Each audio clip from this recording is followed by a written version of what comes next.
Hello बच्चों, आज हम शुरू करते हैं इलेक्ट्रिसिटी चैप्टर का 5th part, that is what is resistance. हम पढ़ेंगे आज ये जो रेजिस्टेंस है। रेजिस्टेंस क्या है? रेजिस्टेंस मतलब किसी चीज को रोकना। रेजिस्टेंस मतलब किसी चीज को रोकना। कोई चीज फ्लो करे और वो फ्लो करने में उसको कोई रुकावट मिले, कोई रुकावट फील हो, तो अपोजिट फोर्स लगे, दैट इज रेजिस्टेंस। किसी चीज को रेजिस्ट करना मतलब कोई चीज फ्लो करे उसको रोकना, वो क्या, वो रेजिस्टेंस है।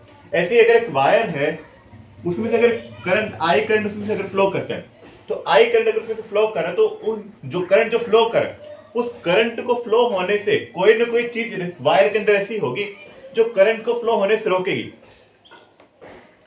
करंट का फ्लो होना मतलब आई अगर करंट फ्लो हो रहा है इस वायर में से अगर, तो उसको कोई ना कोई चीज रोकती है। इसका मतलब क्या, मतलब अगर करंट इसमें फ्लो करे तो इसमें इलेक्ट्रॉन्स की डायरेक्शन होगी, इलेक्ट्रॉन्स ऐसे फ्लो करेंगे।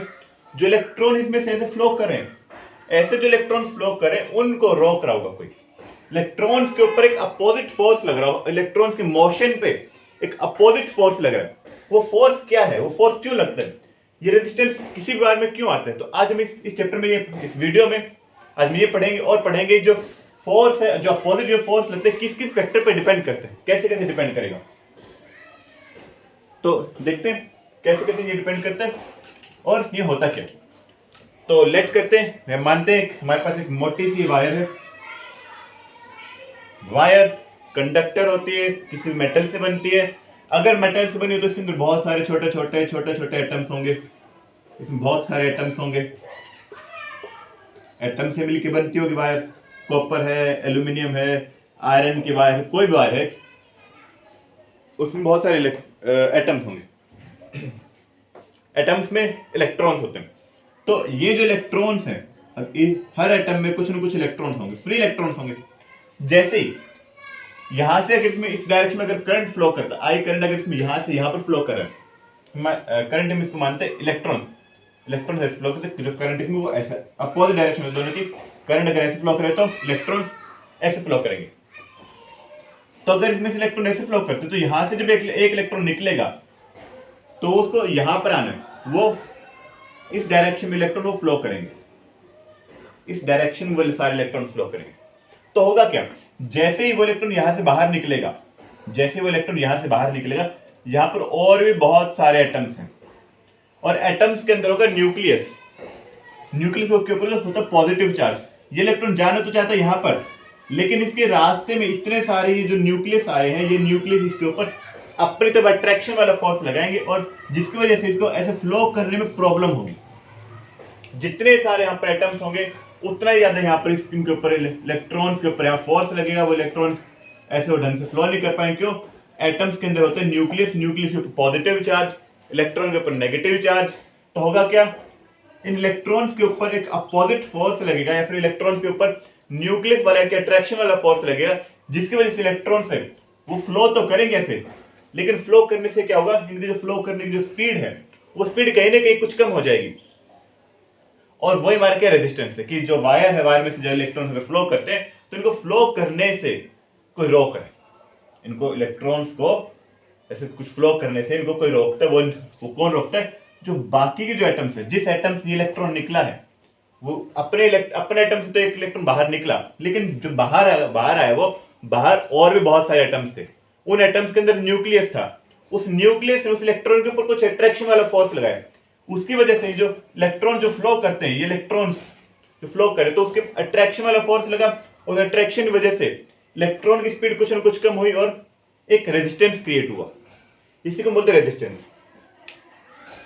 अभी जो रेजिस्टेंस वो किस किस फैक्टर पे डिपेंड करता है उसको देखते हैं। जो रेजिस्टेंस है ये डिपेंड करता है, जो रेजिस्टेंस है ये डायरेक्टली प्रोपोर्शनल होता है लेंथ के। कंडक्टर की जितनी ज्यादा लेंथ, कंडक्टर है अगर कोई या कोई वायर है, उस वायर की जितनी ज्यादा लेंथ, वो जितना ज्यादा लंबा होगा रेजिस्टेंस उतना ही ज्यादा होगा। और ये जो रेजिस्टेंस है ये इनवर्सली प्रोपोर्शनल होता है एरिया के। Area for cross sectional area, मतलब वायर कितना मोटा है। जैसे ये अगर वायर है, ये वायर बहुत ज्यादा लंबी हो तो इसका जो रेजिस्टेंस है वो बहुत ज्यादा होगा, और अगर ज्यादा मोटी है तो रेजिस्टेंस वो कम हो जाएगा। ये मोटी, ये जो इसका अगर देख पा रहे हो, अगर ये इसका जो एरिया है, ये अगर एरिया ज़्यादा मोटा हो जाए तो ज़्यादा मोटा तो इलेक्ट्रॉन को फ्लो करने के लिए ज़्यादा स्पेस मिलेगा, तो इलेक्ट्रॉन आसानी से फ्लो कर पाएंगे। उनके ऊपर जो रेजिस्टेंस वो कम लगेगा, तो जो रेजिस्टेंस वो इनवर्सली प्रोपोर्शनल होगा एरिया के। इन दोनों कॉम्बिनेशन से हमें मिलता है क्या, R is proportional to L by A। R is proportional to L by A। हमें पता है प्रोपोर्शनलिटी का साइन है, इसको हटाने के लिए एक कांस्टेंट से मल्टीप्लाई करना पड़ेगा, तो R is equal to row L by A। जो R है वो डिपेंड तो करता है, R को हमने ओम्स लॉ में पढ़ा था कि वो कांस्टेंट है। वो कांस्टेंट कब होगा, जब हमने एक फिक्स लेंथ की, एक फिक्स मोटाई की और एक फिक्स टेम्परेचर पर हमने कोई वायर ली, तब ये R कांस्टेंट होगा। अगर लेंथ और एरिया को अगर मैं चेंज कर दूं तो जो R है वो भी चेंज होगा। तो लेंथ के डायरेक्टली प्रोपोर्शनल है, एरिया के इनवर्सली प्रोपोर्शनल है, और इस प्रोपोर्शनल वाले साइन को हटाने के लिए हम एक कांस्टेंट से मल्टीप्लाई करेंगे, जो कि इस बार हमने लिया रो, और रो क्या होगा हमारा, RA by L। What is rho? Rho is resistivity. एक नई टर्म आती है यहाँ पर, रो इज रेजिस्टिविटी। ये रेजिस्टिविटी ये क्या, ये फिक्स है, ये हर मटेरियल की फिक्स होगी। अगर हमने कॉपर की वायर ली तो कॉपर की वायर की जो रेजिस्टिविटी हो वो फिक्स होगी, एल्यूमिनियम वायर की वो भी फिक्स होगी एट ए कांस्टेंट टेम्परेचर। ये सारी बातें चल रही है एट कांस्टेंट टेम्परेचर। अगर टेम्परेचर फिक्स है तभी ये सारी चीजें फिक्स होंगी। जो रो है, ये रो एक फिक्स टेम्परेचर पे एक फिक्स मटेरियल के लिए ये सेम होगी। रेजिस्टेंस है वो अगर लेंथ फिक्स है, एरिया फिक्स है और टेम्परेचर भी फिक्स है, तभी ये फिक्स होगा, तभी ये कांस्टेंट होगा। रो इज रेजिस्टिविटी ऑफ मटेरियल। किसी भी मटेरियल की जो रेजिस्टिविटी है वो हमारी रो होगी। रो को हमने क्या बोला, रेजिस्टिविटी, और रो की जो एसआई यूनिट होगी वो क्या होगी, RA by L है, RA by L। R की जो एसआई यूनिट, जो रेजिस्टेंस है उसके एसआई यूनिट क्या होती है, वो ओम होती है।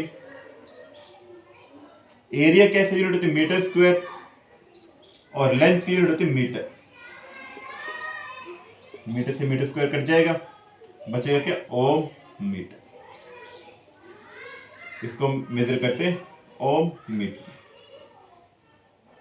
ये हमारी सिंपल टॉपिक का छोटा सा टॉपिक था। जो रेजिस्टिविटी है वो डिपेंड करती है किस पे, वो मटेरियल पे डिपेंड करती है। उसकी ऐसा यूनिट होती है ओम मीटर, और रेजिस्टेंस की जो ऐसा यूनिट होती है वो होगी, आर की जो ऐसा यूनिट होगी वो ओम होगी। ओम नाम के साइंटिस्ट ने बताया था इसको। तो ओम, अगर मैं बात करूँ एक बार बता दूं, 1 ओम क्या होगा। अगर किसी भी कंडक्टर का जो रेजिस्टेंस है वो 1 ओम कब होगा, 1 ओम रेजिस्टेंस कब होगा किसी भी कंडक्टर का, अगर 1 वोल्ट का पोटेंशियल डिफरेंस दिया जाए और 1 एम्पीयर का करंट फ्लो करे। अगर 1 वोल्ट का पोटेंशियल डिफरेंस दिया जाए और 1 वोल्ट का पोटेंशियल डिफरेंस दिया जाए और 1 एम्पीयर का करंट फ्लो करे, देन रेजिस्टेंस इज 1 ओम। आज की वीडियो में सिर्फ इतना था। आज हमने पढ़ा रेजिस्टेंस और रेजिस्टिविटी, वो क्या रहती है, किस पे डिपेंड करती है, उसका ऐसा यूनिट क्या है। इस बार हम आगे नेक्स्ट टॉपिक पढ़ेंगे जो कि हमारा होगा जो रेजिस्टेंस है। अगर उनको हम कंबाइन करें, उनको हम जोड़ें, तो कैसे कैसे हम उनको जोड़ सकते हैं, सिस्टम क्या बनेगा, पैरेलल में बनेंगे या फिर सीरीज में बनेंगे, वो हमारी नेक्स्ट आने वाली वीडियो में आएगा। Thank you.